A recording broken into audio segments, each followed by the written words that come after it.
Gotcha. Switching topics, different question I want to ask you.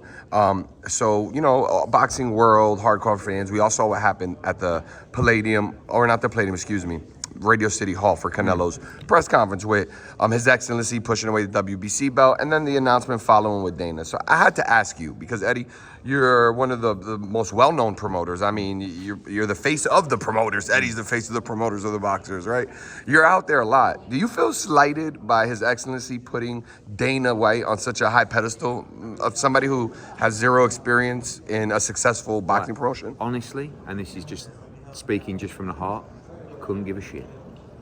And I had a conversation with His Excellency the other day, and we were laughing about the fact that I couldn't care less. Like, I'm so chilled. Some people boxing's really weird, right? It's a really weird Yeah, it is. Where it's like, you follow people. I was like Lou DiBella, good friend, right? We don't always see eye to eye. He's on this thing the other day. He's, see you guys now. You're just a middleman. It's like, bro, what are you worried about? See me. I don't care if I'm a front, back, middle, whatever man it is. All I care about is the business, the fighters, making money, hitting targets, growing my company, floating on the stock market, and enjoying the ride of boxing. That's it. And however that comes, if you believe in yourself, you don't worry. It's a real toxic trait to be thinking about what effect it might be on others and like, that's real bad. That's a bad attribute in life. For me, I look at it like this. If we carry on with Riyadh season and Ring Magazine, which I'm certain we are going to, great. If we work with Dana and TKO, great. If Dana wants to take on other promoters and wants a fight, great. I'm up for that. It's all great. Because it's just life. It's just every day. It's a new challenge. And whatever way we go, we're ready. We're the best at what we do. And we're up for the challenge, however that might come. So, people say, oh, do you really think it's good that Dana's getting into boxing? Yes. How can you possibly not think it's good that Dana White's getting into boxing? Of course it is. Now, is the league going to be good? Is it going to be a success? I have my own opinions on what the league might look like, because I think the perception is it's going to be AJ, Fury, Gervonta. No, I don't think so. I think they're going to be building talent and existing fighters and getting those people under control to do whatever they're instructed to do. Boxing don't work like that, right?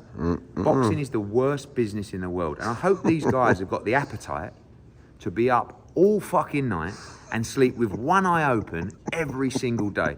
Because you're not going to get control where you can go to bed at 10 o'clock in the morning and wake up at 8 o'clock in the morning and expect the industry and your situation to be exactly the same. Because it don't work like that. Every fucker is out there hustling every single day. Guess what? I'm one of them and all. So if you're coming, I hope you're ready. And we want to welcome you because, there's room for everybody. And I think this is a positive thing for the sport. Gotcha. Do you think sanctioning bodies are an important part of boxing? Yep. And they should remain? Yep. I've had, I've had multiple conversations in the past with, major companies, investors. Right, is there a roll-up of boxing? What you do is you just buy all the companies and you just create one belt, one champ. No, you're never going to put people out of business in boxing. And you have to understand, fighters care about belts. Fighters care about legacy. People said to me before, what about if you created a Matchroom belt? Listen, as much as I love my company and I think Matchroom is, the greatest thing ever, I'm not stupid enough to think that a fighter would sacrifice fighting for a WBC championship or a Ring Magazine championship to fight for a Matchroom belt. Do you know what I mean? Mm-hmm. They have seen their heroes walk before them in iconic moments, photos, videos of the green and gold belt, of the Ring Magazine belt, right? And they want that belt. Belts matter to them. Now, which belt is the most important? I like all the governing bodies. I also am a big believer that the Ring Magazine belt, long before His Excellency got involved, is the coup de grace of boxing that tells you who is the number one fighter in the division on an independent basis. No sanction fees. Just a panel of very bright boxing people judging who is the best. And I think that's massive for the sport. But don't think that the governing bodies are just going to walk away and evaporate into existence. They are organisations built on decades of heritage and history. And, you know, fighters care. Just last questions around this whole thing, and I appreciate your time. Have you shared those thoughts with His Excellency? Like, you know, because it seems like he's not in line with that as far as I don't know. the sanctioning bodies. His Excellency, no, I disagree. I think, look, His Excellency obviously has the Ring Magazine belt. He's very passionate about that belt. For me, and I said this long before His Excellency got involved with the Ring Magazine belt, that is the belt. That is the belt that tells you who is the number one in the division. Mm-hmm. Someone that has the WBO, someone has the WBC, that is not necessarily the number one in the division. But that's okay. My worry with one belt is that fighters who are really good might not get the opportunity to fight for it, because we all know what happens in boxing. People are blocked, people don't, you know, the trainer don't like the style and this and that, and he don't like him. What I like about the 4 championship belts is that fighters will get the opportunity to become world champion. If it's just one, how does that system work where you, as a great fighter, are guaranteed a shot at the champion? I don't think it's through a league that takes quarterfinals, semi-finals. I don't know. Like, for me, I quite like all the belts. Mm-hmm. But I also like to know who is the best.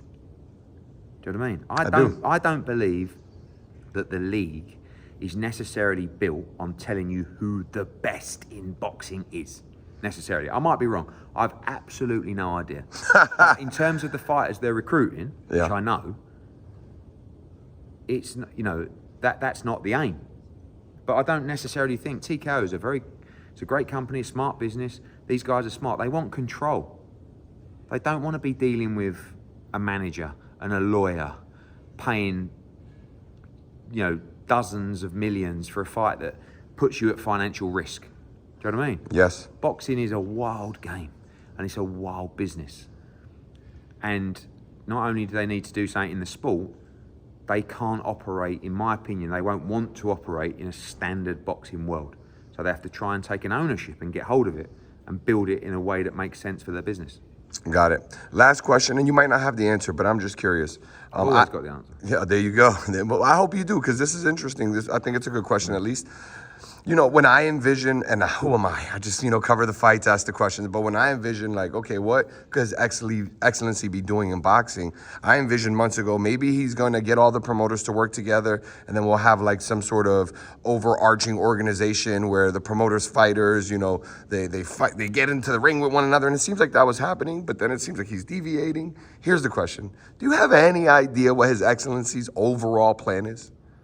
Yeah, I think he has a plan to change boxing forever. You know, I think that, in a way, I see a lot of similarities between me and him.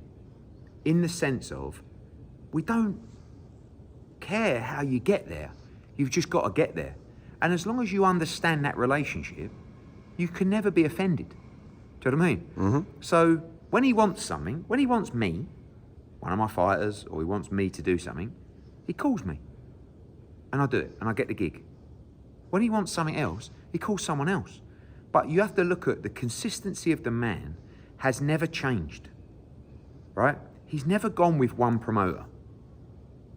He's never got a promoter to build a card on his own without dealing with anyone else. He works with everyone. He got approached about a project by Dana White, TKO, Nick Khan, and he went, I like this project. We're going to get involved. That's it. He also runs Riyadh season events. He also runs now Ring Magazine events. So, you know, I think that as long as you know where you stand, you can never be offended. So, like he said, you know, we talk all the time, and he's like, yeah, I think he just understands. I don't get emotional. When we've got something for him, we're going to work with him. When someone else has got something for him, they're going to work with him. And the key is to stay in the mix, do what's right for your business. But I like the experience, you know, and we have a lot of banter. Like, listen, he'll film me when I'm with him and he'll say, Eddie is finished. Stick to snooker and darts, you know what I mean? So we take the piss out of each other all the time. And it's an enjoyable environment. And if he wants to do something with Dana White, great. And then We might do something together. We might never do something together. But if we stop working with His Excellency tomorrow, the same what I said to you earlier, I would go, well, that was so much fun. Thank you so much. We had a great run. We made money. Our fighters got an incredible opportunity.